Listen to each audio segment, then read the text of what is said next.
Hey guys, welcome back to another episode of the Gab and Glow podcast. I'm your host, Gigi. How's it going, guys? I am a little bit late on this actually. I am recording on Saturday morning. Normally I will record like Thursdays or Friday mornings and then put out the episode on Friday, but yesterday just got really crazy with work and my aunt ended up being in town. And so we got together last minute for dinner. And so I just didn't have time to sit down and do this because also I share an office with my boyfriend. And when I record this, I like him to not be in the office, obviously, so that I can make sure I can control like the sounds that are around me, stuff like that. But yesterday he had a lot of work to do as well, and I couldn't find the time to be alone in here. So yeah, we're doing this Saturday morning, bright and early. I've got my coffee. So cute. Look at her. And yeah, I'm ready to go. So we're going to hop into a couple of life updates and then we will jump into our main topic today, which is I'm basically going to do a little book report, like I'm going to tell you about this book that I read and it's called Emma, if you can't tell by the title. And yeah, I just wanted to kind of share the story that I read and so the reason why I want to do this is one, like, I personally love, like, when other people tell me, like, retell to me stories. So, like, movies, books, TV shows. Like, I've always loved, like, hearing how, like, other people, like, will summarize or, like, retell stories. So, I've always loved that. So, I like doing that as well. I love to, share what I've watched and read with people. So I just thought it'd be fun to kind of do like a little book report kind of for you guys every time I finish a book because I'm also really trying to get into reading this year because here's the thing, right? I love to read. Just last year, I just did not I have to like consciously take the time to be like, okay, at this point I'm like I need to have like reading into my routine, otherwise I might just get caught up with like well, I've just had such a long day, I've been on the computer all day, I just want to put on a show and just like vibe. But this year what I've been doing is ever since the beginning of January I've been reading at least one chapter of a night, and so that's my little like nighttime routine, and that's really helped me with just making sure that I'm reading every day. I'm very big on routines, and I like my little cozy nighttime routine where I make my little sleepy girl mocktail, the tart cherry juice, I just do like tart cherry juice, like a quarter lime, chicka cherry quarter lime. Every time I say quarter lime, I think of that Lana Del Rey song. But yeah, I do a quarter lime and then a lime seltzer. I have just like I have a random like pack of like polar lime seltzers for some reason because I think we got them like when there was the hurricane. So I was like, perfect, these are perfect for my little mocktail. So I've been doing that. But yeah, so I make that and then I get into bed with my little book and then I read at least one chapter. If I'm like, and normally like when you read one chapter, if the book is like really good or like you're at a really good part of the book that you just like you just can't put it down, then like normally you read a couple of chapters. So you at least commit to reading one chapter, maybe you read more. So if you're looking to read a little bit more this year, that's really helped me. But yeah, so what I want to do is I have a bunch of books on my to be read, and basically I want to read a lot of books this year, and I'm going to tell you guys about them. And, there's going to be spoilers. So if you know that it's a book that you want to read and you don't want to hear like my dramatic retelling of it basically, then skip the episode until you've read it, and then you can listen to the episode and then be like, I agree, I don't agree, I didn't pick that up, oh, you missed this. You can grade me on my book report. Okay. I don't know why I picked up the microphone, because now you probably hear me putting it back down. Anyway. So yeah, let's get into some life updates. The first one I wanted to talk about, how I kind of drop. Well, first of all, and this is going to connect to what I was going to talk about. So this is why. Happy February. I know it's been a really long January. This whole year's been January. This year's felt so long so far. It's really only been 1 month.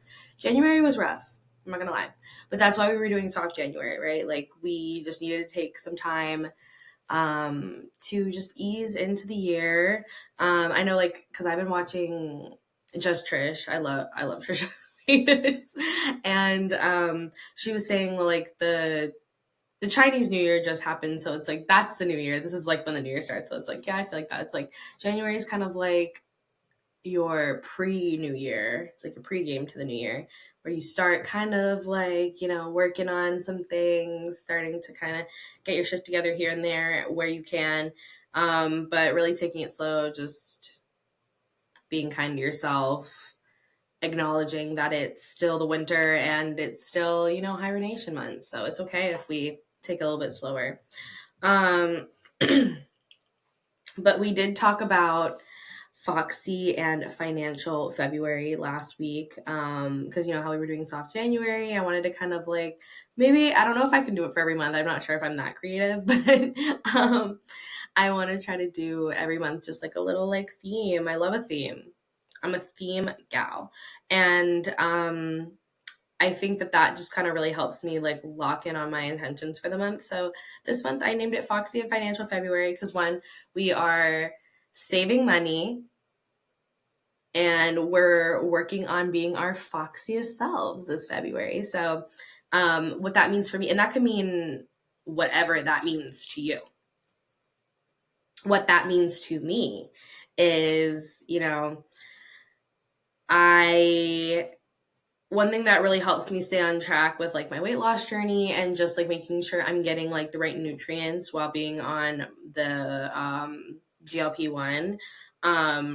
I like to meal track so I know that I'm eating enough protein and just that I'm not having too much. Like, I have to watch my blood sugar, I have to watch my cholesterol and like my blood pressure. So I kind of have to make sure that I'm eating a certain way to do that. And meal tracking really helps me, obviously, because it's hard for me to know everything I've eaten that day off the top of my head, how much protein I've had, how much cholesterol I've had, whatever. So yeah, I think meal tracking is very helpful for me for like what my health goals are. So that's one thing that I've been really consistent on all of January, and I'm going to continue to do that through February, and just being a little bit more like, January was more like tracking, like eating what is like easy to put together and as healthy as I can make it, but maybe not as intentional of a meal, just kind of getting through the day type of thing in January. But in February, I want to do a little bit more like, okay,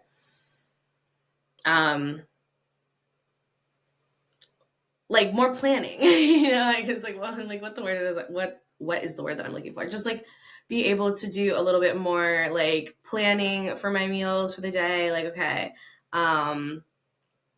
this is what I'm going to have for breakfast. If I have this for breakfast, then maybe I'll add this for lunch, because then that'll get me a higher level of this, which I didn't get in breakfast. And like, just trying to really play like Tetris with like my nutritional, with my nutrition, basically, like trying to make sure I'm getting those right levels of everything and just figure out,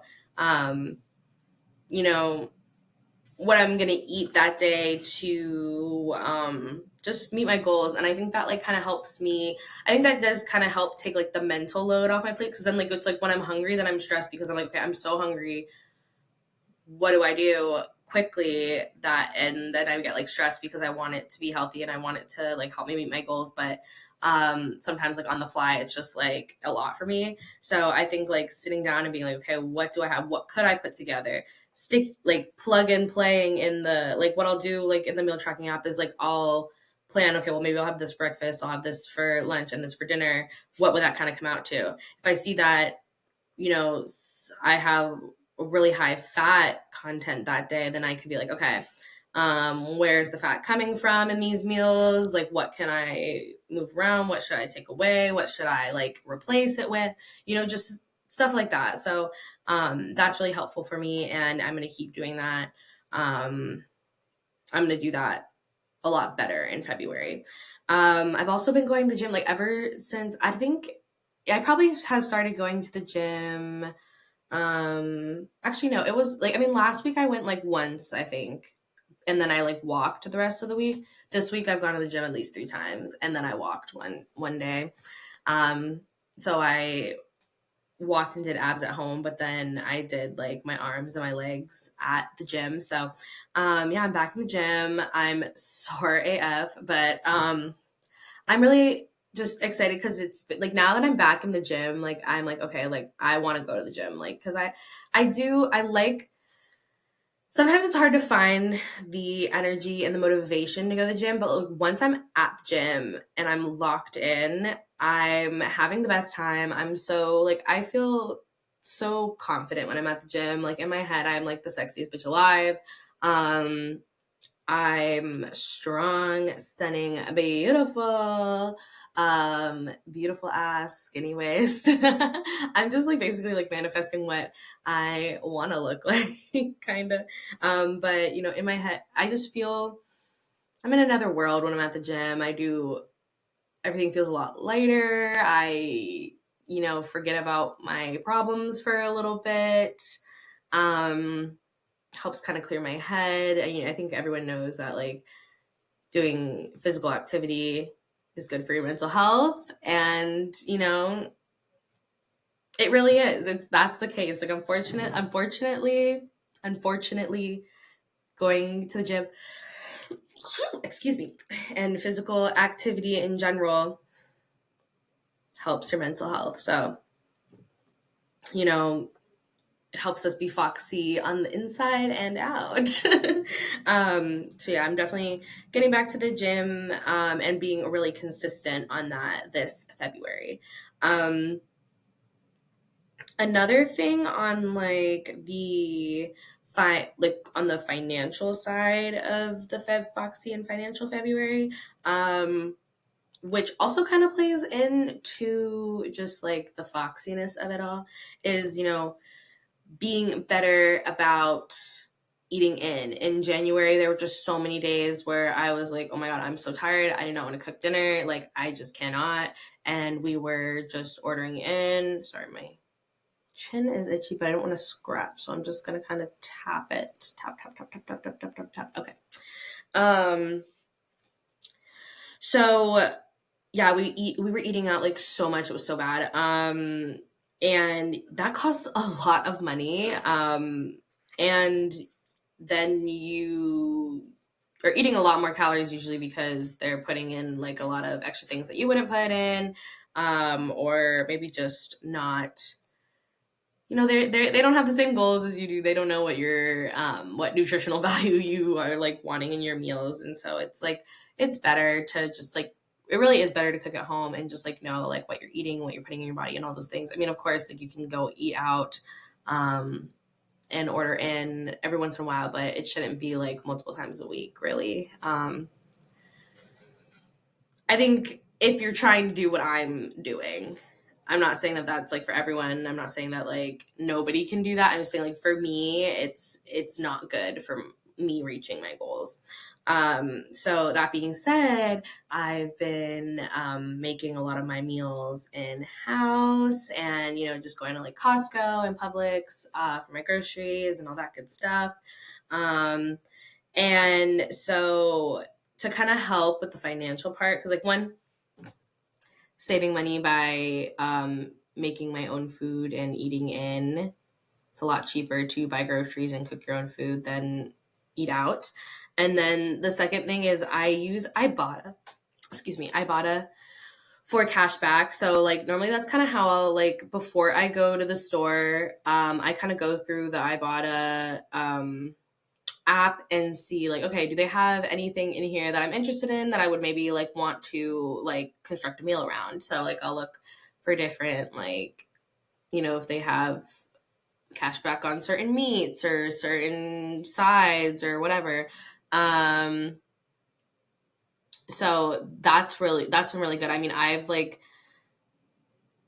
gotten probably about like $100 cash back like from my Ibotta like starting from like mid last year, and I wasn't even doing it that much. But like I mean, even just like the first Ibotta receipt that I submitted for like because they have so you can do it like with Publix, Sam's Club, Costco. Well, they have a ton of retailers on Ibotta, and so you just like click the store you're going to, add the offers that you want, and then you take a picture of your receipt, upload it into the app, and then they give you like the cash back on the stuff that you bought based on your receipt. So the last time I did it, I got like $17 back. And the time before that, like this year, early January, I got like $35 back because they were doing like, they had like 3 $5 bonus things. And because I had, I was doing a haul from coming back from being away for so long. So I bought a bunch of stuff. So I ended up like redeeming like 15 plus offers, and there were like 3 bonus offers that was like $5 bonus if you redeem like 15 offers. So then I got like an additional $15 on top of like just the cash back for the thing. So that was really, really cool.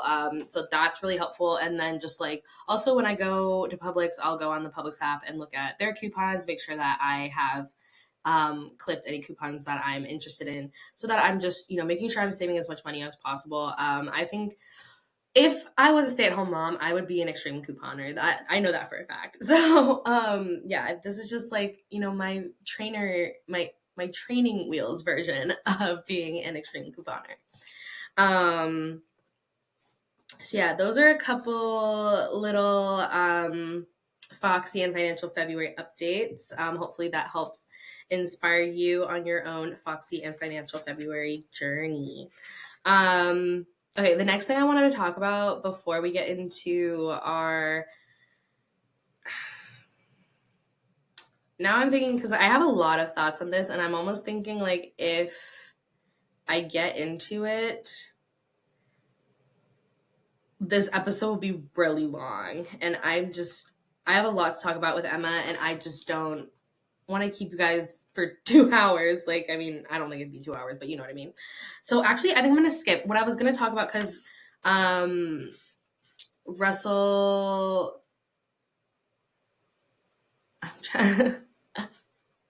Russell, Christina, my college roommate, who I was immediately best friends with, and we lived together for years, and I love her so much.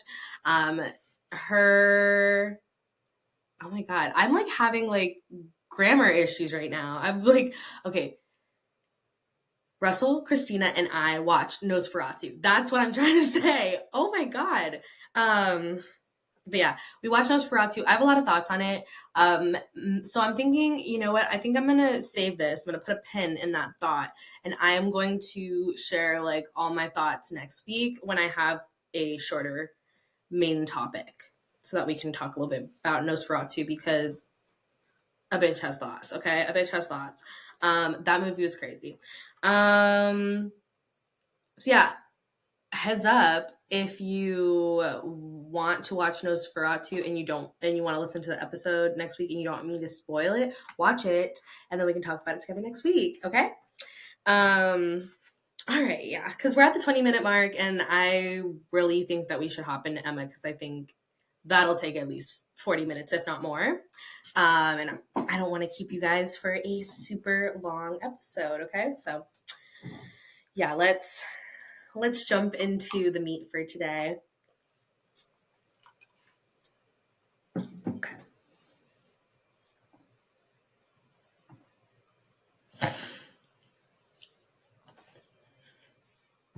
All right. So for this, because I said I'm gonna be reading a lot of books this year, so I want to do this like every time I finish a book, because I think like that'll kind of keep me accountable. Also, because you guys will see like how often I'm finishing books, and if you're like, girl, you haven't done a glowing review in a couple months, like you need to get your shit together and read a fucking book.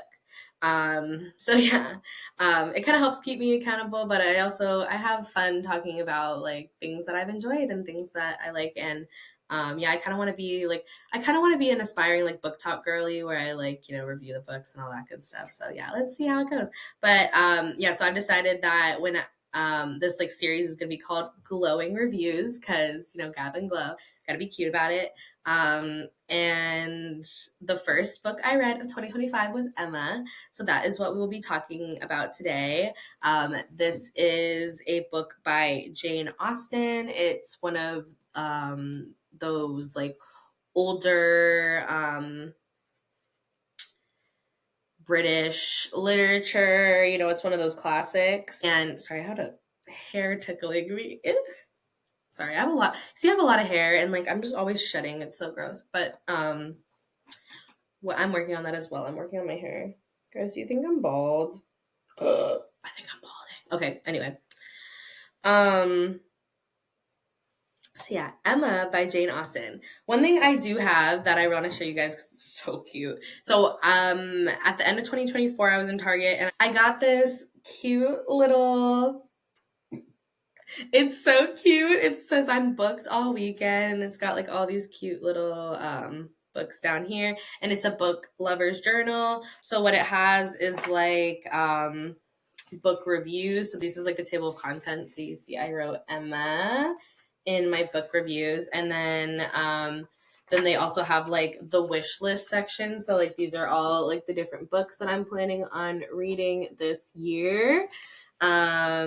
So that's really exciting. I kind of filled out when I first got this, I started filling out like my wish list, and yeah, I'm just trying to keep it really cute and fun. And that I think this is also like a good, like if you love journaling and stuff like that, and like that's a good motivator to you, it's a really good motivator to me. So that's why I picked this up, because I thought that this would really help me like just get into the spirit of reading this year. So I did my first book review on Emma. Look how cute. Okay. So I'm just going to go over kind of what I wrote in here. But I'm going to stop at the summary. I'm going to read the favorite quotes and the highlights after I go through like the dramatic retelling, because I don't want to give anything away before I do that. So book title is Emma. The author is Jane Austen. The genre is a comedy romance novel. I gave it a 3.5-star rating.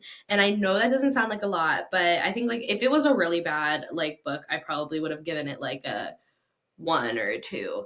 3.5 stars is like, I liked it.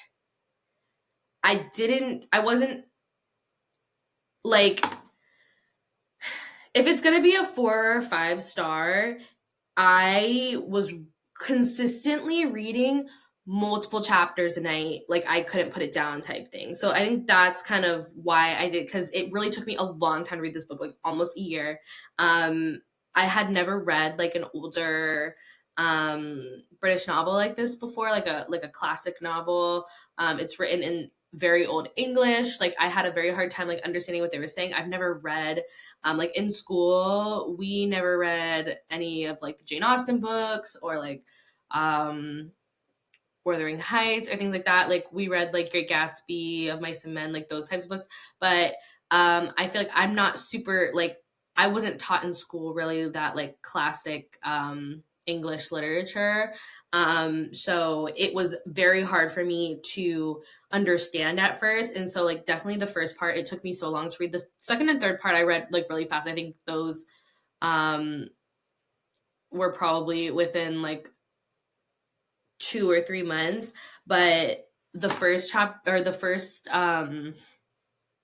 because it's in 3 parts, took me forever to read, just because it was a learning curve for me. And I think because of this, I had a hard time building the worlds in my head. I had a really hard time like picturing what the characters looked like, and just like kind of following what they were talking about at first. So by the time I was like, I would have to reread a sentence like multiple times, and it just took me forever. So that's why I gave it a 3.5 star for me. And that could be user error. Maybe if I went back and read it like after now understanding like what they're saying when they're talking about things, maybe I could rate it higher. So maybe in the future I'll come back and like edit it maybe a few years down the road, but right now I'm gonna leave it at 3.5.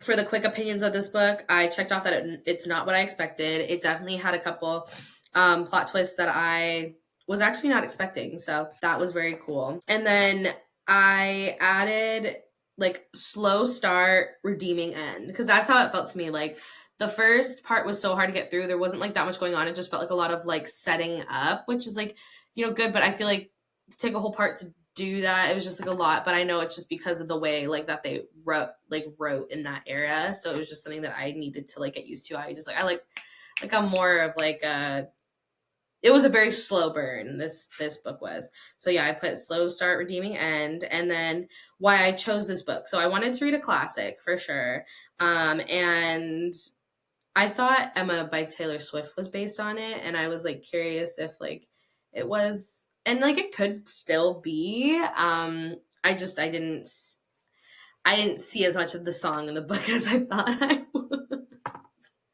I know it's so embarrassing, but you know what?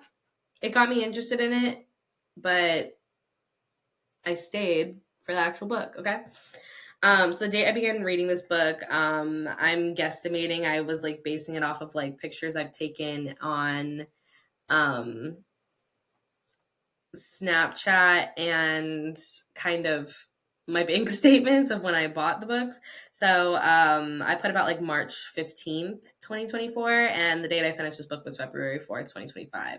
So I didn't even finish it in January like I wanted to. It took me a couple extra days. A summary of the book. The story follows Emma Woodhouse, who is a self-proclaimed matchmaker, as she attempts to marry off her new friend Harriet, leading to several romantic misadventures, and she must learn to let love develop naturally.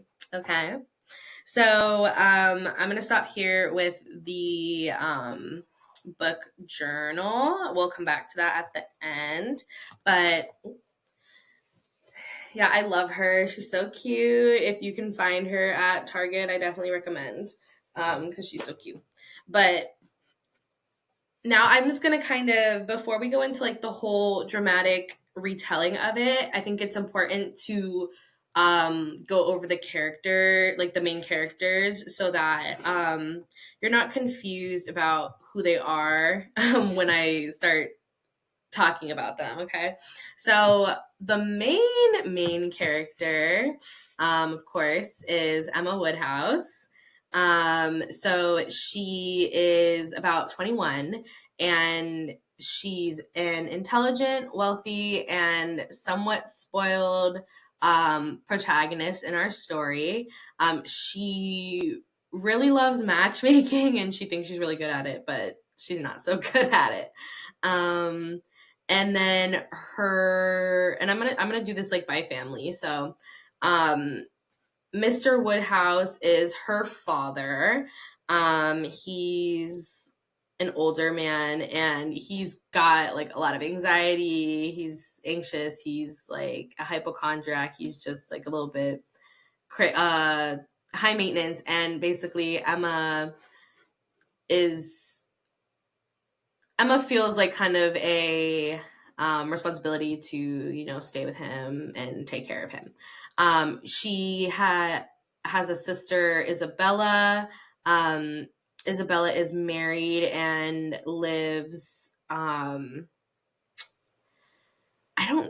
can't remember exactly where they live, but they don't live like in Highbury, which is where is the fictional like town in England that the story takes place.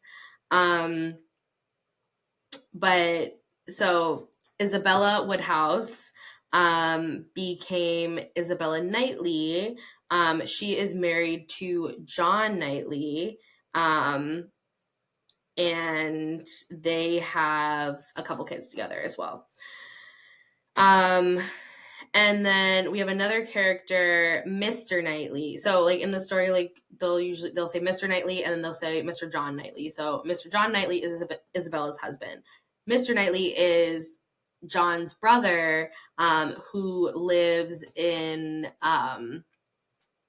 Highbury. So he's he's kind, he's a smart guy, and he's very like proper, and he's very close with Emma and Mr. Woodhouse. Like he visits them all the time. He's very attentive to Mr. Woodhouse, and he's kind of like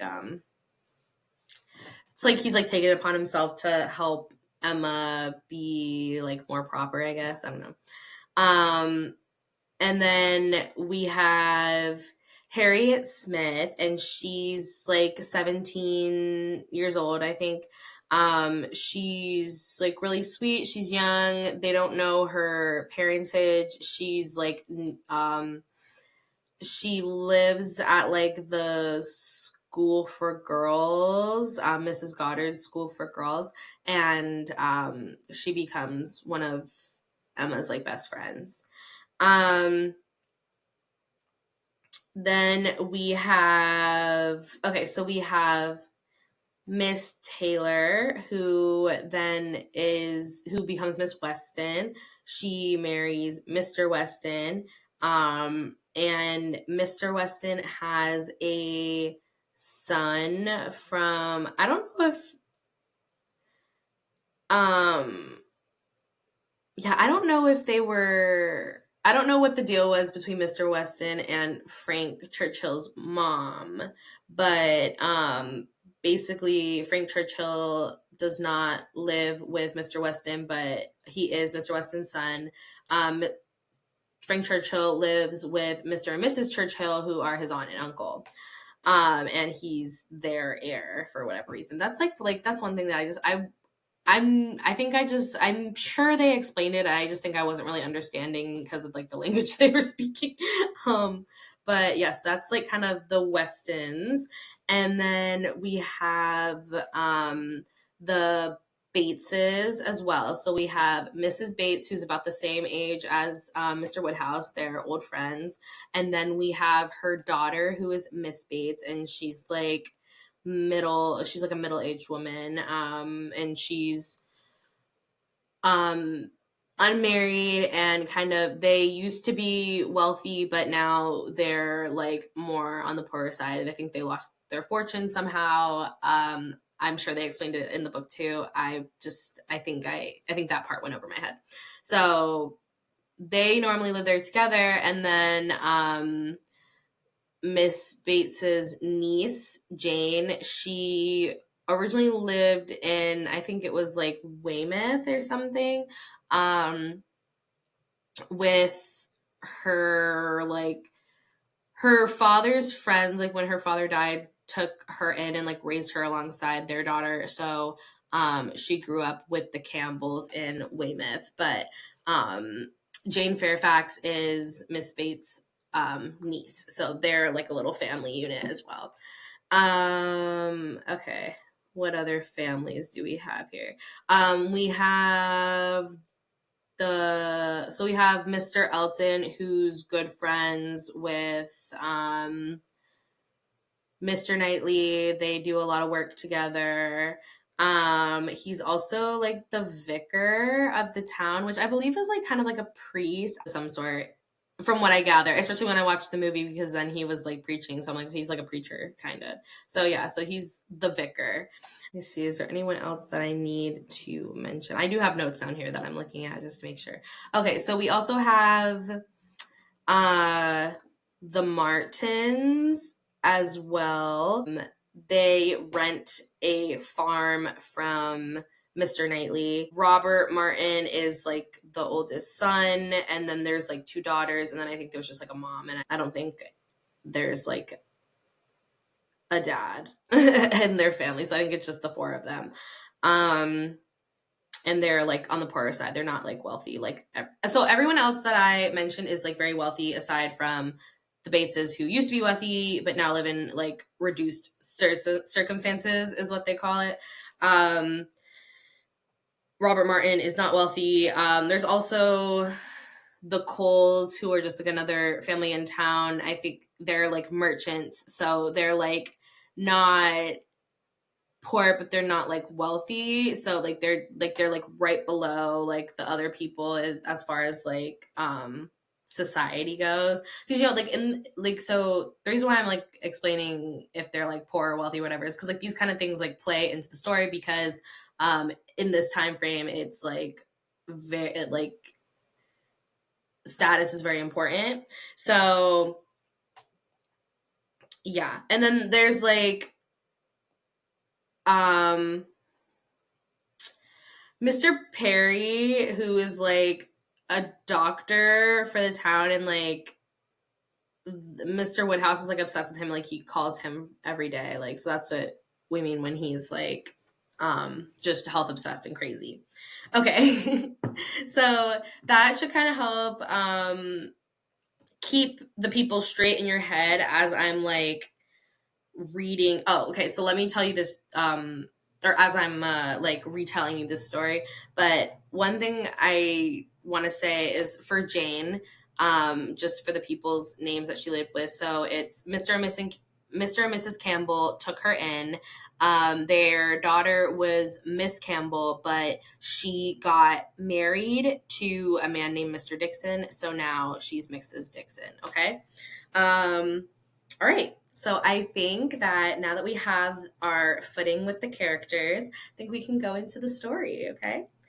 So we start off with Emma's governess, Miss Taylor, marrying Mr. Weston.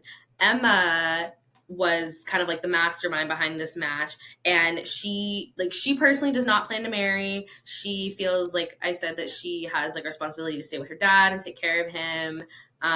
She doesn't want to leave her father, so she kind of finds like joy in like finding marriage matches for other people because she doesn't plan to marry herself. And like she does think that she's like very good at matchmaking, especially because of like Mr. Weston and Miss Taylor becoming now Mrs. Weston. Okay. So with that, you know, her father kind of is, her father's really sad that Miss Taylor is getting married and becoming Mrs. Weston and leaving Hartfield, which is the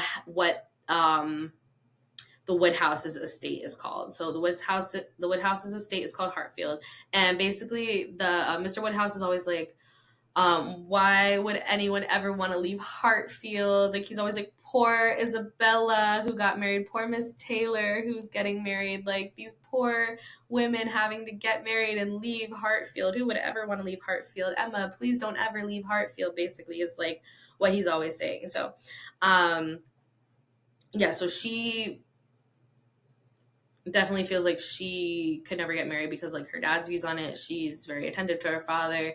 She takes really good care of him, and really just kind of puts up with all his little quirks because he's like a big hypochondriac. He's literally obsessed with Mr. Perry. He sees him every freaking day.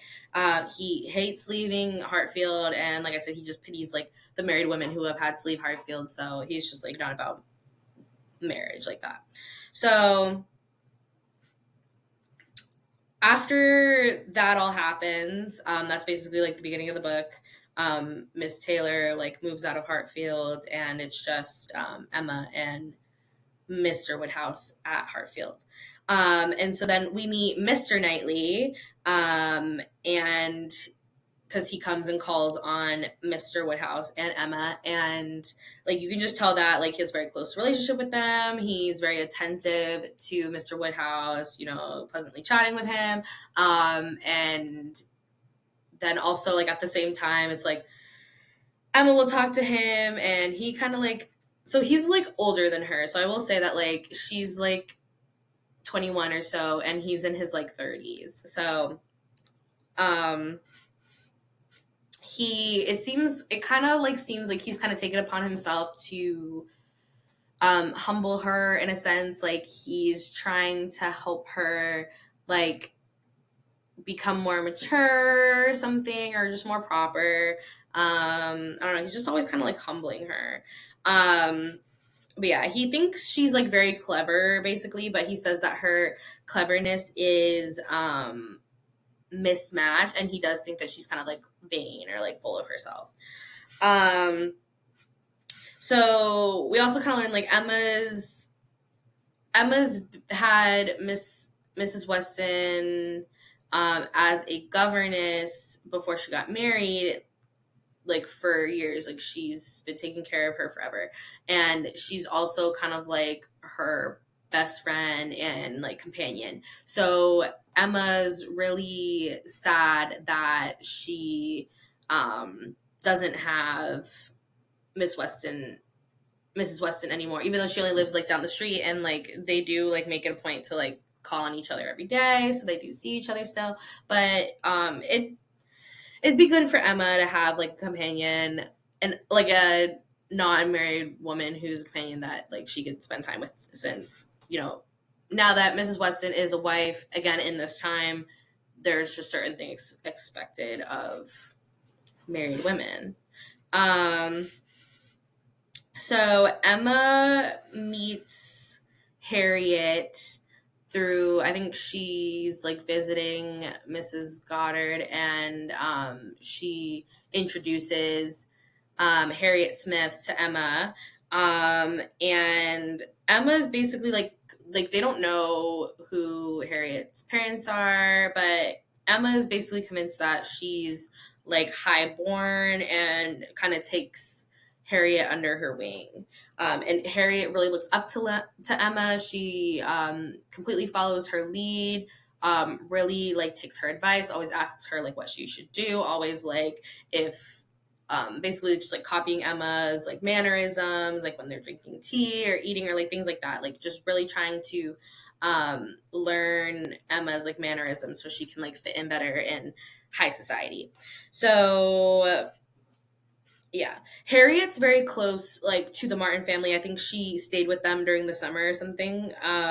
But again, like I said, they rent a farm for Mr. Knightley, so that's just kind of important that like there's a working relationship between Mr. Martin and Mr. Knightley.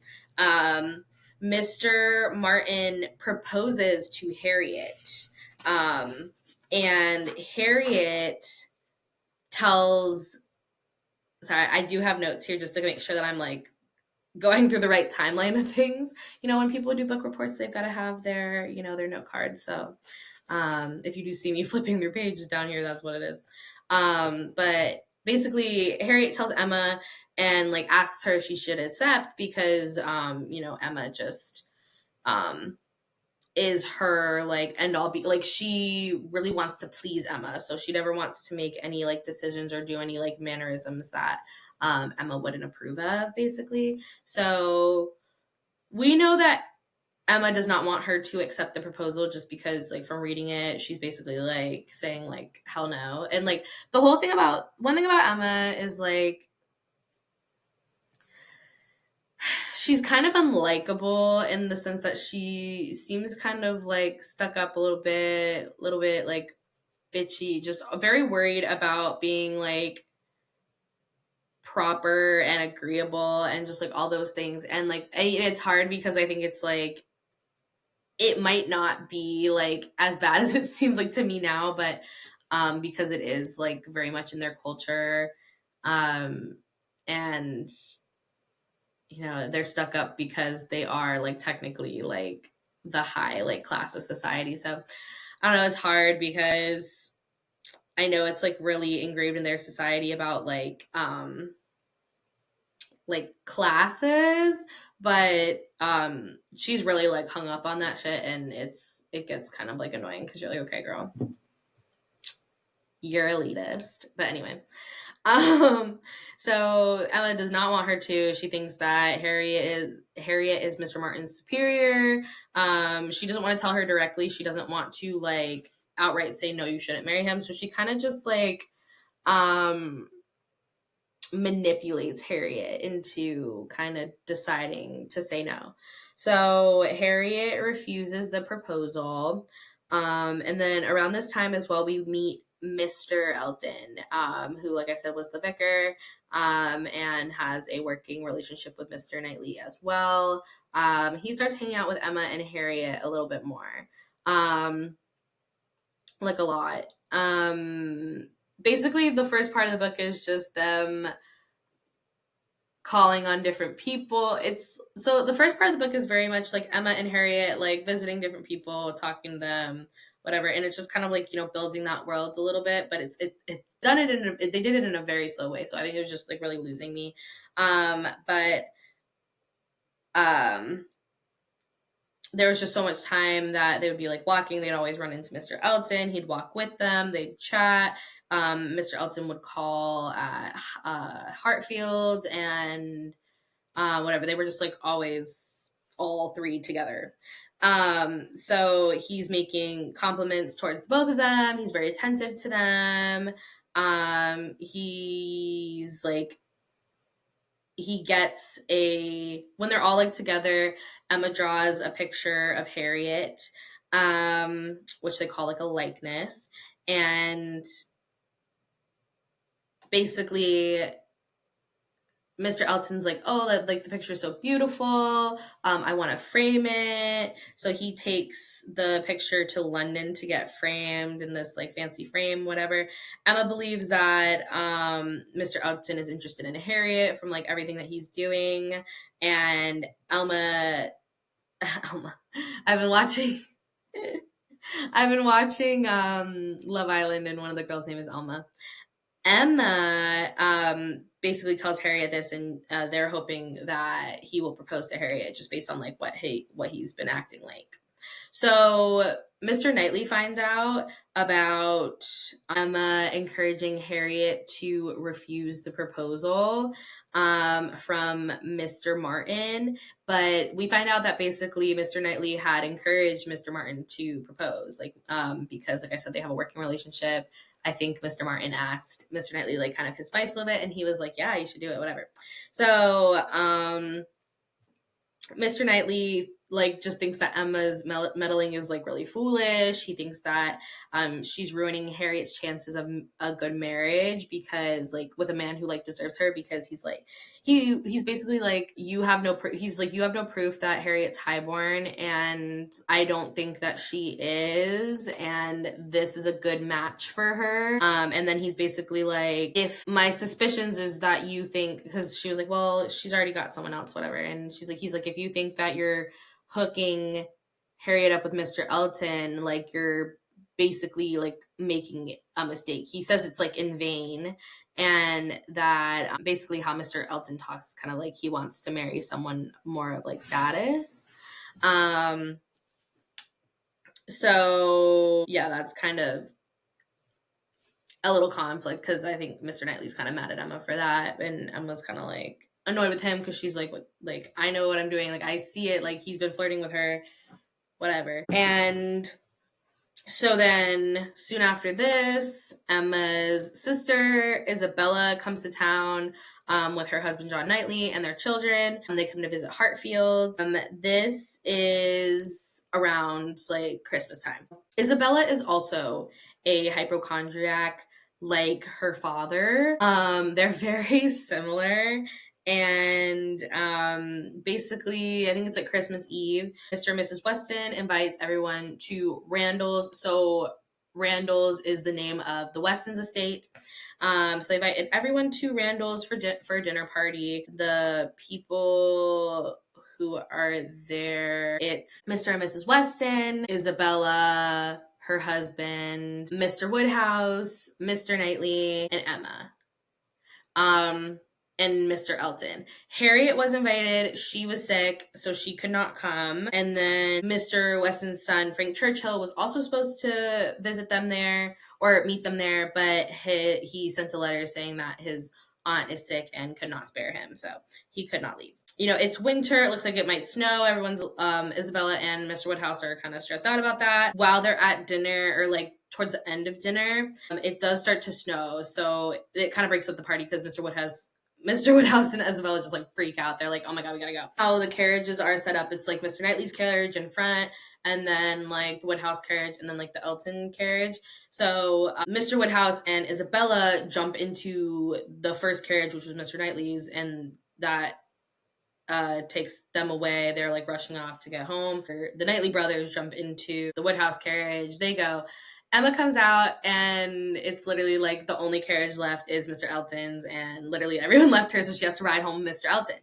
So she gets in there with Mr. Elton, and he starts flirting with her, and she's like, whoa, you mistake me for Harriet. Like, what? Like, I can give her like your message. And he's like, Harriet, like, what? And then he basically is like laughing at her. And then he's like, oh, like, who can think? I imagine Mr. Elton being so annoying. I just actually can't stand him. He's like, he just seems like a little rat man. But he's like, oh, like, who can think of Miss Smith when Miss Woodhouse is near? And she's basically like, you're crazy. Why would you think you're good enough for me? She's basically like, oh, you think you're good enough for me? I would never be with you. That's crazy. So, he gets pissed by that, and he leaves town. We don't see him for like 6 weeks, so he's gone for a while. Emma has to break it to Harriet. She's obviously very, very heartbroken about this. So, you know, the Knightleys, Mr. John Knightley and Isabella, go back home. They're gone. And the next big thing in the story now is that Jane Fairfax comes to town. So Jane comes to Highbury from Weymouth because Miss Campbell, her best friend, who she was raised with, marries Mr. Dixon, and they are like all going to Scotland. And basically Jane could have gone to Scotland, but she didn't want to go, and so she decided to go back home to be with like her aunt at Highbury. So Jane Fairfax is back in town, and Miss Bates invites them to Hartfield. And obviously Emma accepts because it's the right thing to do. However, Emma does not really like the Bateses that much. Like, it's like, so Mrs. Bates, the oldest, she's an older lady, same age as Mr. Woodhouse. They're friends, like they're good friends from back in the day. So that's kind of, so there's a certain expectation there between those two families, that, you know, you're supposed to call on each other and like have companionship kind of. So Miss Bates, who is Mrs. Bates's daughter, she's a spinster, which means like she's older, she's never been married, and she is very talkative. She talks a lot. Like, oh my God, there were chapters that literally had like 5 or 6 pages of literally just her talking, and like literally no breath, no other person talking back to her. Like, it was literally just her. It was actually so crazy. So yeah, like that lady just talks a lot. Emma just kind of finds her like ridiculous and annoying because she talks so much. And then she just thinks like Jane's just like very serious and plain. I think she also is like very like jealous of her. She mentions like a little bit later in the book that she says to Mr. Knightley that growing up, so Jane and Emma are the same age, by the way.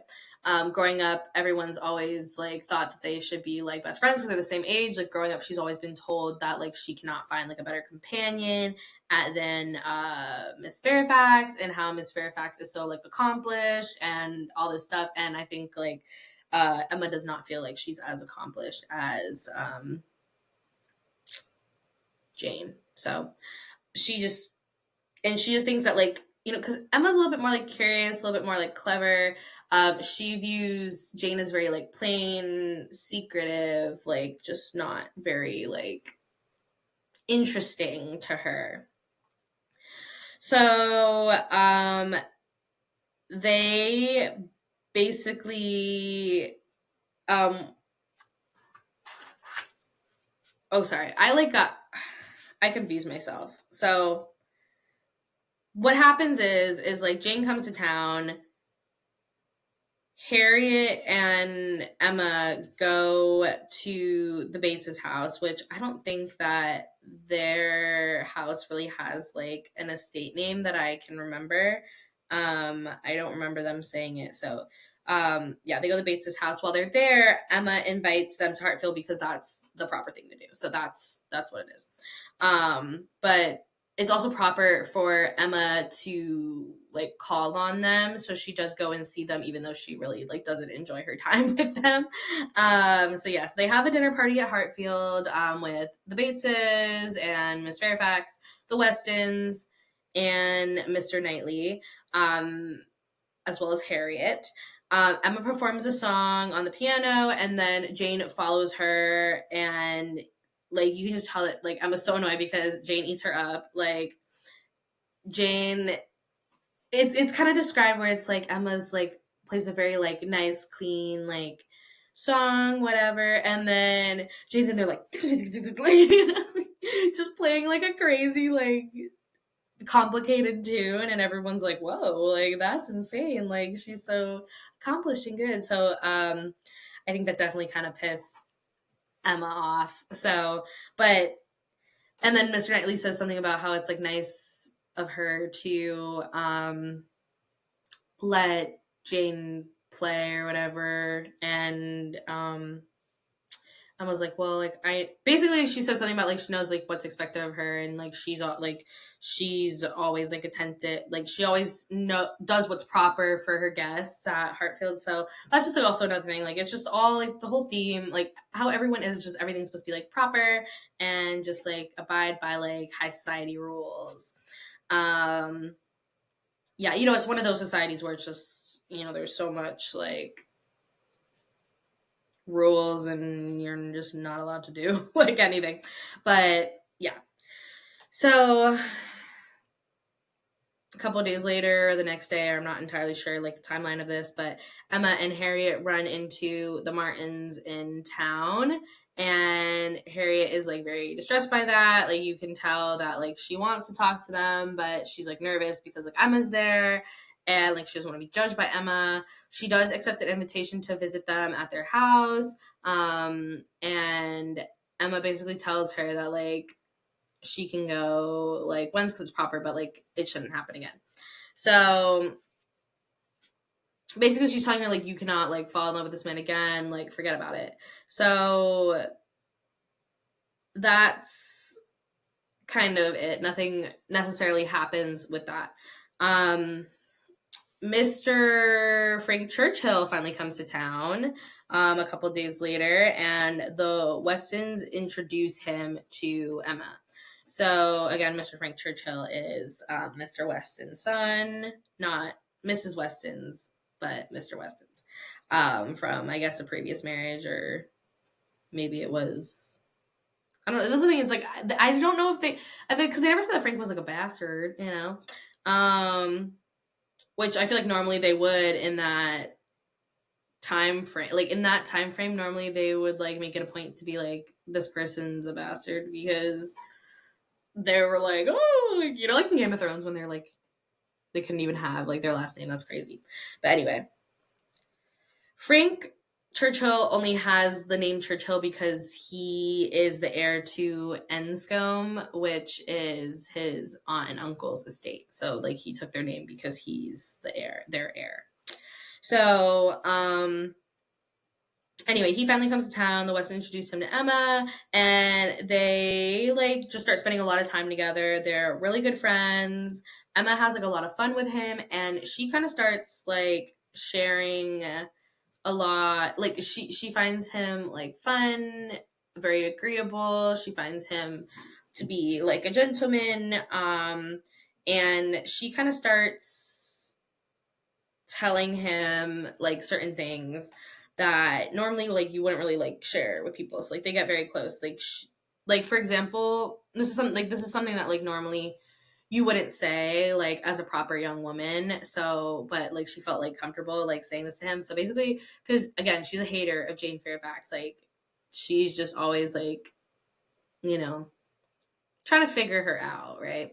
And so she talks. So Enscombe is also in Weymouth, and so if Emma kind of says to Frank, "Hey, are you or I know you knew like Jane in Weymouth. What was your acquaintance like, or like what did you think of her?" And he was like, "Well, it's not proper for a man. Like I feel like it's better for the woman to talk, like I guess declare what the relationship is or whatever." And she's like, "Oh well, she said that like she doesn't really like know you, whatever, so you can kind of say whatever." And he was like, "I mean, yeah, like I've seen her around, but like I don't really know her that well, whatever." And like we're like acquaintances, but we're not like besties or whatever. So she's like, "Okay, well, I have like a theory about Jane Fairfax." So Emma thinks that Jane came to Highbury because and like I don't know, like she just like kind of pulled this out of her ass. I feel like because like it kind of came out of nowhere, but she thinks that Jane Fairfax was in love with Mr. Dixon, and basically didn't want to be there anymore because her best friend married him, and that's why she didn't want to go with them to Scotland, all these things. So she thinks that like Jane Fairfax was in love with Mr. Dixon, and she shares that with Frank, and he's like, "Oh really?" So yeah, that's kind of, it doesn't seem important, but just keep that in the back of your mind, okay? So then the Westons are hoping that Emma and Frank will get together, and it does seem like that they like each other. Again, we know that Emma doesn't really have intentions of marrying anybody, so I wasn't really sure, like, kind of what she, like, it seemed like she liked him, but I think she kind of also was keeping him at an arm's length. Um, but it definitely seemed like Frank was, like, super, super into her. And then the Coles, who I mentioned before, like they were having a dinner party, and the party included Miss Bates and Jane Fairfax, the Westons and Frank Churchill, Emma, and Mr. Knightley. Mr. Knightley does not vibe with Frank. Like as soon as he meets him, he's like, I think he's like a freaking fraud or something. I don't know. Mr. Knightley's a hater of Frank.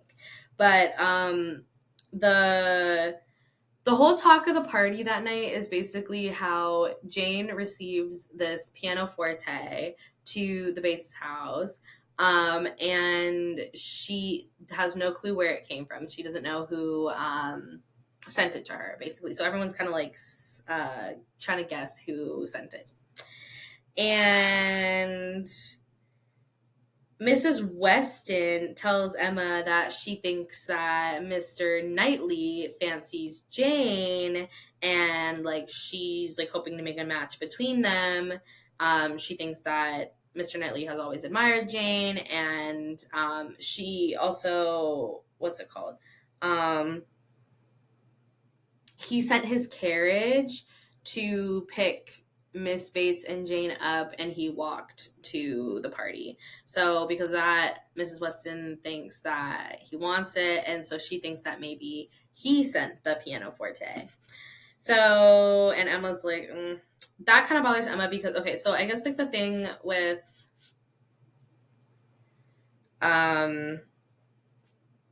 their family dynamic and like who's gonna like inherit what, I think wherever Isabella and John Knightley live now, I think one of their sons will inherit that, but then their second son would be set to inherit Donwell, which is where Mr. Knightley lives, if Mr. Knightley never gets married and doesn't have kids. So that's kind of the thing. So Emma's kind of like, well, I don't want him to get with Jane because then that puts my nephew's future at risk. So that's kind of what that's Emma's first like, not rejection of it, but like, she's like, well, I don't want that to happen because I don't want my nephew to be like displaced or whatever.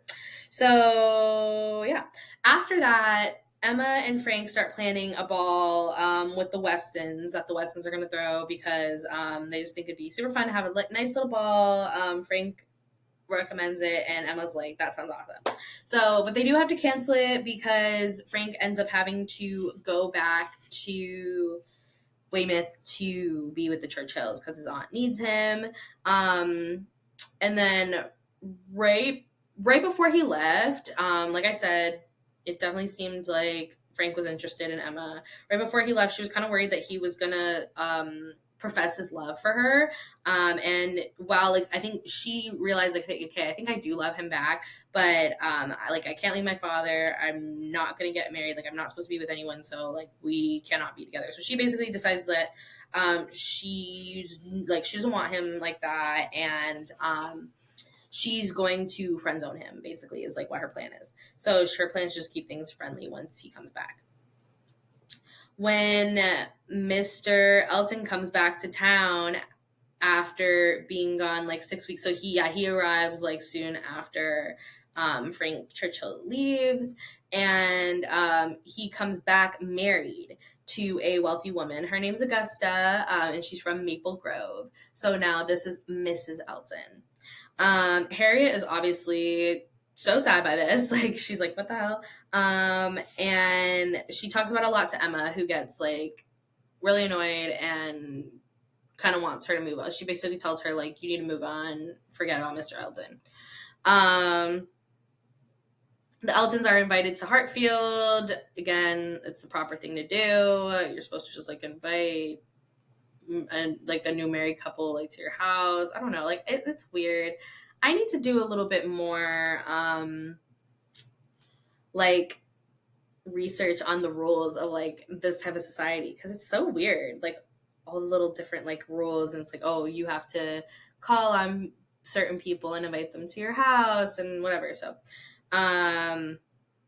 yeah, so they invite her to Hartfield, and she's like going on and on about how like Hartfield reminds her of Maple Grove, but like she's making all these little comments about how like low key that she's like better than everyone, and she just talks like she know, like when she talks to people, she just talks like she knows more than them, and she's always like, oh, like, you know, just like kind of like people like, oh, like I know what's best, and like this is what I know, so you should do it type of like vibe that she has. Like that's just, yeah, she's just got big bitch vibes, you know?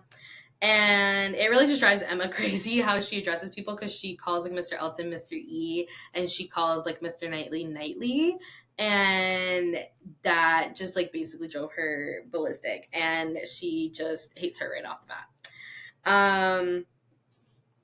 Around this time, Frank writes to the Churchills, or no, writes to Mr. Weston that the Churchills moved to Richmond, I think, which is close to Highbury. So he'll be able to visit more, and they can start planning their ball again. So the day of the ball comes. Apparently, a bride in proper society, a bride needs to be asked to dance first. So Mr. Weston asks Mrs. Elton to dance and start the dance so that Frank can ask Emma to dance. all the young people are dancing except for Mr. Knightley, Mr. Elton, and Harriet. Mrs. Weston is pregnant at this time, and she asks Mr. Elton to ask Harriet to dance since she's like just sitting down and he was sitting right next to her. And he basically says like, no, I'm not going to do that. And he's like very rude to like Harriet. And like, it's basically, it's like clear that he's trying to hurt Harriet and Emma. They say that like kind of Mr. Elton and Mrs. Elton kind of like look at each other and like laugh, and it's like it's clear that they like were trying to shame Harriet. And then Mr. Knightley asks Harriet to dance when he kind of sees this go down, because Harriet's sitting there like crying, like it's just so obvious like that they were being like so rude. And then afterwards Emma like thanks him for taking care of Harriet, and Mr. Knightley says that Mr. Elton was very rude and that Harriet is basically like a better person with better qualities than Mrs. Elton, and that Emma picked better for him than he did himself, because you know Emma again was trying to get Mr. Elton and Harriet together. So then after this, Emma and Mr. Knightley dance the next dance together. So on the way home from the ball, this is like where I like this whole scene that they were describing, I was like, I don't understand what's happening. But basically like from the gist, what I got is that Harriet was robbed by gypsies on the way home from the ball, and luckily Frank Churchill was passing by and helped her and brought her straight to Hartfield, basically. So Harriet tells Emma, like when she gets there, that she's in love again. And Emma, believing she's talking about Frank Churchill, is like, you know what? Hell yeah, because this will kind of keep him from focusing on her, and she had already decided that she was going to friends with him anyway. So she basically tells Harriet that like he's her superior, but she thinks that they could make a good couple, maybe they can get together since he rendered her a service, he might be interested. When Emma says this, she's referring to Frank saving her from the gypsies. A couple days later, everyone gets together again at Hartfield or Randall's, I think. I can't remember really which place it was, but I know Mr. John Knightley is in town, so I think it's Hartfield. And Mrs. Elton is there, like everyone's there, like the Eltons, the Westons, the two Knightley brothers, Emma, Harriet, everyone. Jane Fairfax and the Bateses, all of them. So they're all there. Mrs. Elton takes a very strong interest in Jane Fairfax. And at this point, because Emma hates Mrs. Elton, she's like, I feel so bad for Jane right now. Like, as much as I normally don't like her, I feel so bad for her that Mrs. Elton has basically like globbed onto her. Mrs. Elton is just telling her that she knows best about basically everything, and she's pushing her into like these different things. Like, for example, you know, Jane likes to walk for her letters every day. And Mrs. Elton's like, well, you don't need to be doing that. I'll just have my servant like fetch your letters too when they fetch ours. And Jane's like, no, like I really like to take my walk. And Mrs. Elton's like, no, it's no worry at all. Like, we'll just do it, whatever. And she's like, no, trust me, like I can do it. And she's like, no, I insist. Like, she's all like, she literally will like not take no for an answer. Like, Jane's always like trying to turn down things that she's trying to like push on her, and she literally like will not take no for an answer. It's actually so annoying. And like poor Jane, I feel like is just so like, okay, whatever. Like, she just gives up. I feel bad.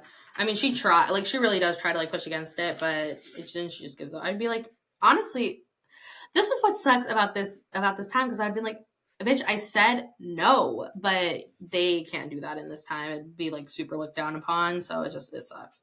But let's see where we were. Okay, so I'm trying to think of like, well, okay, I'll tell this other thing like later, but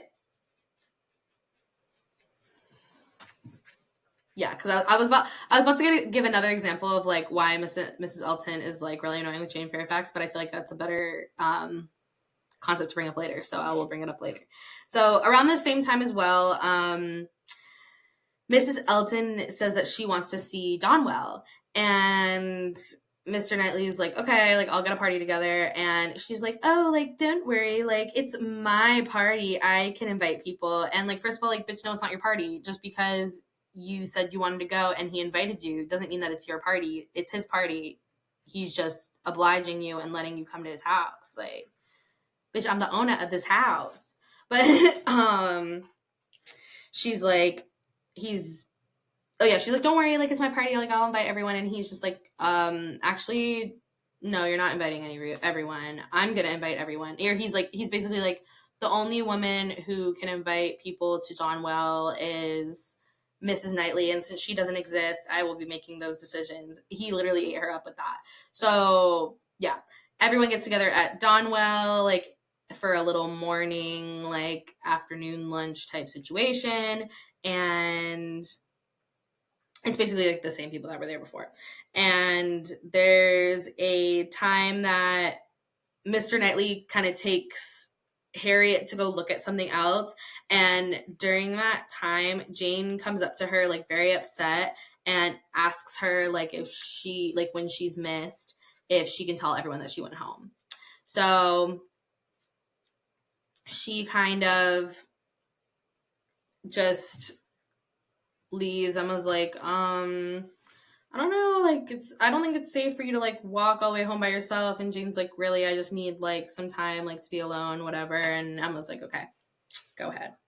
So once Jane leaves, Frank arrives to the party very, very late, basically once they're wrapping things up. And he's basically saying like, oh, like once my aunt's gone, I just want to like travel the world. Like I just feel like I'm just so he didn't say this, but what it seems like is he's so bogged down by like responsibility and like everything he has to do for his aunt, and he just feels very like,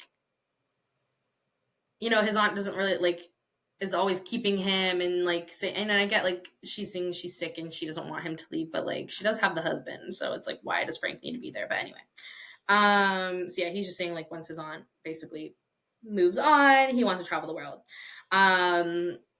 Emma's like, well, we're going to Box Hill tomorrow. Why don't you come with us to do that? That's at least like something different. And he's like, okay. So the next day they all go to Box Hill. Frank and Emma are like buddy all day. Like they're joking around. He's coming up with little jokes, whatever. He comes up like with like he's like, let's like get this party started, like to Emma, and then he goes like, oh, like Miss Woodhouse wanted me to demand from you all. Everyone has to say either like one interesting thing, two mildly interesting things, or three very dull things. And Mrs. Bates says that like, or Miss Bates says that she can do three dull things. Like she's like, oh, that'll be due just for me. Like I can do that very easily. I'm not very clever, so I can do the three dull, whatever, da da da. And Emma's like, well, like when have you ever stopped at three or whatever, basically like making a comment about how like she talks a lot. And everyone was like gagged. And basically Miss Bates was like, oh, I get what she was saying. And then she basically says like to Mr. Knightley, like, you know, I must have been like very disagreeable for like her to like say that to like such a, you know, old friend. And like, yeah, she's supposed like, since Miss Bates is like older than her, she should be like showing some sort of like respect to her, especially as like an old friend of like the family. So yeah, it was definitely like very rude for her to say that. Like I think like in this time frame it just would be like, ah, like yeah, but like when have you ever stopped? And then it's just like, ah, kiki, whatever. Like I think it wouldn't have been a big deal like at this time frame, but in that time frame it was actually like really, really rude. So yeah, like it's just, it kind of like breaks up the party. Everyone's kind of like, whoa, okay, that was awkward. Let's all kind of like go do our separate things and whatever. So Mr. Knightley basically comes up to Emma and is like, that was really, basically he's like, that was really fucked up, like you shouldn't have done that, like a lot of people at that party looked up to you, and it wasn't nice for you to shame Miss Bates in front of all of them, especially because you know that she's in like reduced circumstances and all this stuff. So it's like she's already like struggling as it is. You don't need to like shame her. So Emma is like riddled with guilt by this, and she goes to call on them the next day and apologize to Miss Bates. Miss Bates is like pretty much immediately like forgiving her, and it's all good. But Jane is saying like she's sick and she doesn't want to see her. So basically, she's saying like she's sick, but that they were also saying how they just got like word that Jane is going to be a governess for someone that is friends with Mrs. Elton's brother or something, like back in Maple Grove. And basically, this is what I was talking about before. Jane was like, no, like it's okay, I really want to wait till like the Campbells come back, I really want to wait for this, I want to wait for that, whatever, like having all these like reasons why she doesn't want to do it. And Mrs. Elton just keeps pushing her, and she's like, well, I'm gonna write it anyway, like you're not gonna say no, I'm basically telling you you're gonna do this. And I just think that was like, and then they were like, oh, like Mrs. Elton's so nice for procuring this for Jane. It's like, no, Mrs. Elton's a bitch. Like, let Jane live her life how she wants to. Like, if Jane wanted you to do that for her, then yeah, be a good friend and do that for her. But if she doesn't want you to do that, then freaking stop. So yeah, it was just, that was like a whole thing. So yeah, Jane is kind of like a recluse at this point. Like, she's very upset about this. They're saying that she's also like really sick. I think like what it is like Jane just doesn't want to see anybody. She's very sad about being a governess, and so she's just saying that she's sick and that she can't see anybody.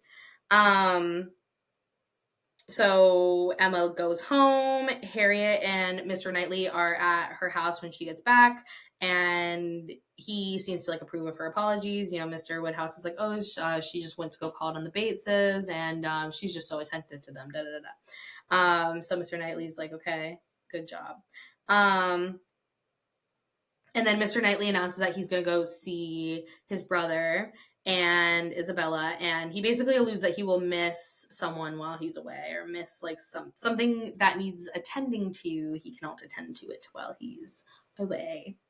So a little bit after that, Mr. Weston calls on Emma and brings her to Mrs. Weston, who is like very pregnant at this point, because they have something urgent but upsetting to tell Emma. And basically what they say is Miss Churchill or Mrs. Churchill is dead. And Frank came by to see them in the morning to let them know that Mrs. Churchill is dead, and he and Jane Fairfax are engaged. And they've been secretly engaged since before either of them came to Highbury. So the whole time that he was flirting with Emma and all those things, he was actually engaged to Jane.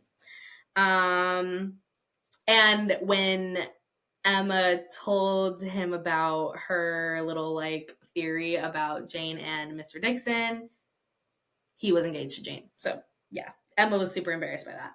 So yeah, like I said, obviously it seemed like Frank was in love with Emma the whole time, so they were like all really shook by that. And since the Westons really wanted Frank and Emma to get together, they were like so upset. And Mrs. Weston was kind of worried that Emma was in love with Frank as well and would be heartbroken. Luckily, Emma had already friend-zoned him in her mind, so she wasn't worried about herself. However, she had just hatched the plan of getting Harriet and Frank together. So she was like, now I'm going to have to tell Harriet what's going on, and Harriet's going to be sad again. So Emma's like, crap. So she goes and she tells Harriet this.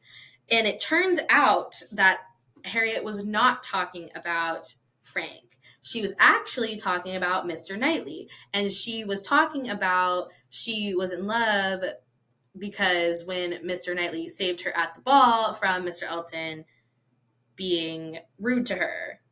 So she wasn't talking about Frank saving her from the gypsies. So this puts Emma into like a spiral. She's like, what? And basically in her head she's thinking like he cannot marry, she cannot like be in love with him, like, and she's basically comes to like, she's spiraling in her head, and she basically comes to the conclusion like Miss Knightley cannot marry, and if he does marry, it has to be Emma, is basically what Emma's saying in her head. And so then she's like, okay, pose myself, Harriet, do you think he likes you back? And Harriet's like, yeah, because when, obviously he saved me at the dance. And then when we were at Donwell, he took me over and was talking to me about like the paintings and stuff. And then he basically asked me if my feelings were engaged, meaning like if she was like interested in someone, I guess. And then Harriet also thought like when he was saying that, like, when he was going away, that he would like miss somebody, that Harriet thought he was talking about her. So Emma was thinking that he was talking about Emma. So yeah, that is a little sticky now. And Emma, listening to what Harriet said, she's like, damn, okay, well, I mean, maybe he does like her, but like he cannot marry her. Like, what about my nephew? What about the fact that I'm actually in love with him? Like, she comes to the conclusion that she's actually in love with Mr. Knightley, and that she actually never liked Frank at all.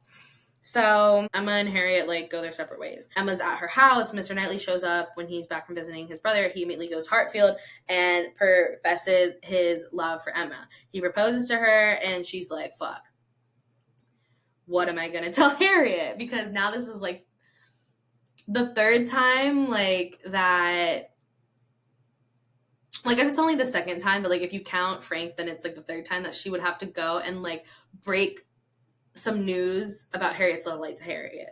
So she's like, it's not ideal. And she's also thinking like, what the fuck am I gonna do about my dad? Because I can't leave my dad.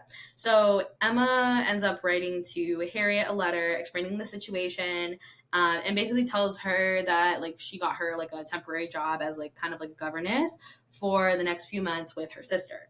So Harriet goes away to be with Emma's sister. That way, Emma doesn't have to, or Harriet doesn't have to sit around and watch Emma and Mr. Knightley like courting. In around the same time frame, Frank writes a letter to Mrs. Weston explaining kind of what happened, because like Emma was mad at Frank, not necessarily because she was like heartbroken and she wanted him to be with her and wanted to marry him, but just more like she was kind of like, okay, well, we were like really close friends.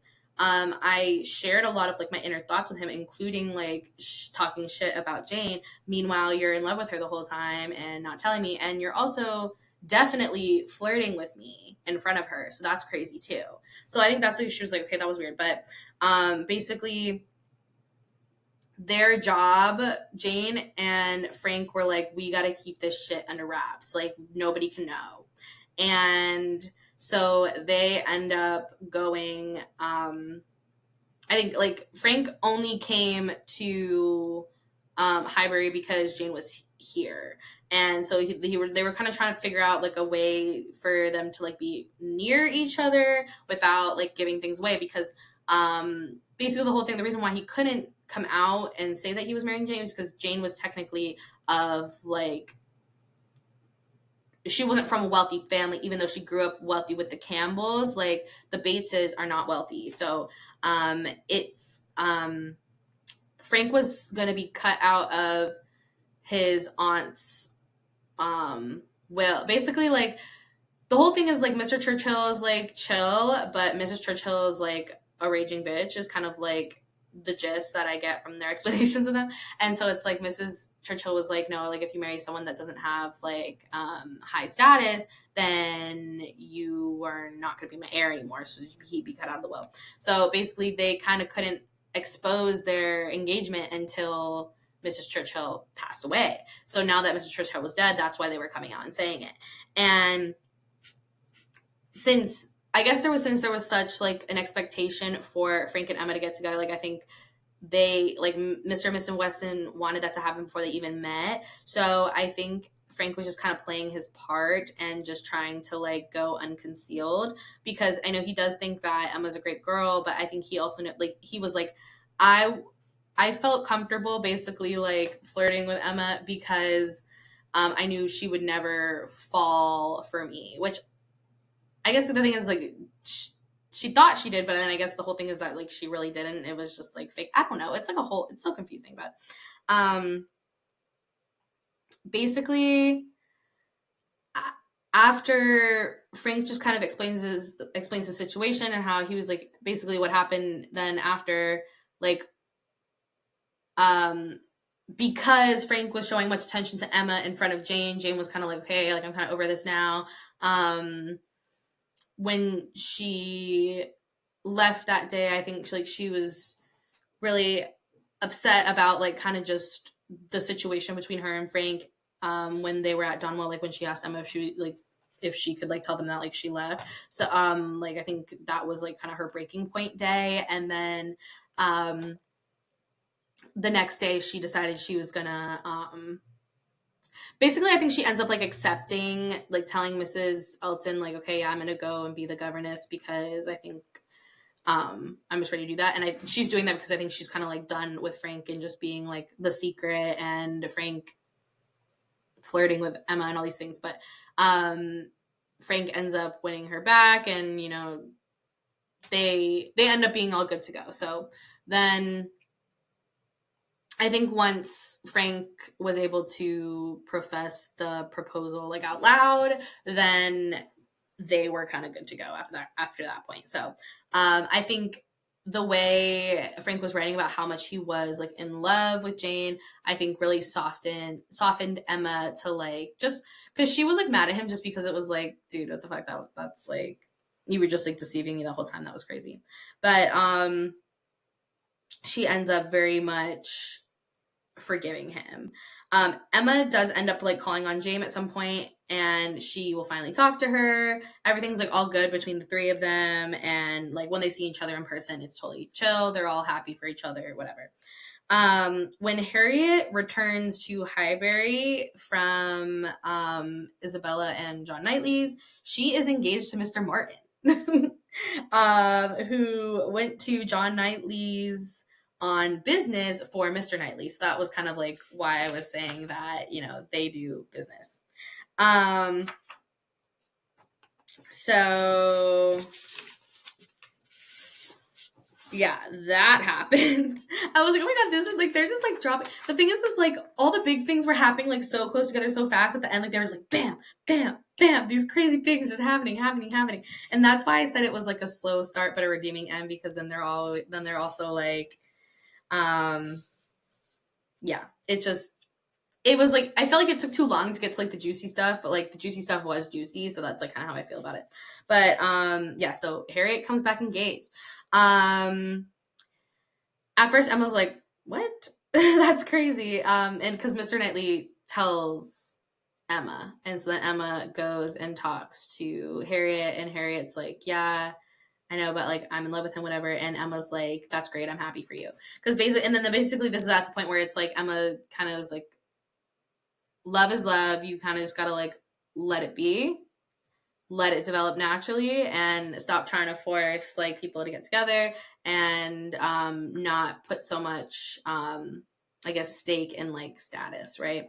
And then the last big thing is that Mr. Knightley decides that he will, because the whole thing is like Emma's still like, I don't know if we can be together because I cannot leave my dad.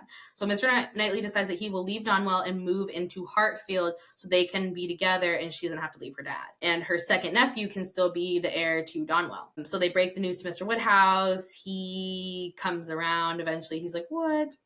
But I think it does help that Mr. Knightley is going to move into Hartfield. And then by the end of the book, all three couples are married, the last being Emma and Mr. Knightley. So the book ends with Emma and Mr. Knightley getting married. And that's the end. After finishing the book, I did watch the 2020 adaptation of the Emma Movie, I really liked it. I thought the casting was really good. I thought it was pretty close to accurate for the book, and it definitely helped me with like the world building and character visualization afterwards. So I definitely recommend that as well. So yeah, so sorry. This was a really long episode, but it was a really long book, and I really wanted to hit all the points and just take you on the story with me. So I hope you enjoyed learning about Emma. We're gonna do a quick daily affirmations for a badass. Today's affirmation is once you fall in love with yourself, their game is over. All right. And I do love that. I think that's a very good one to remember. Like once you love yourself, there's something you can't do. No one can tear you down because they just don't matter. Thank you so much for listening. I want to hear from you. So please comment, leave a Q&A, email me, DM me, whatever way you want to get in contact with me. Let me know what you think of the pod and your thoughts and opinions on the topics discussed. If you're liking the pod, please leave me a rating on Spotify, and don't forget to listen to new episodes every Friday or Saturday. The podcast Instagram and TikTok is Gavin Glow Podcast. Personal Instagram and TikTok is _Gigi Raju _ that's GIGI. And lastly, please DM me stories or email them to gabandglowpodcast@gmail.com. I'm always accepting stories like worst dates, worst breakups, family drama, crazy exes, really any crazy lore you have, drop it to me to be read on the pod anonymously. All right. Well, thanks for gabbing with me, and don't forget to keep on glowing. Bye.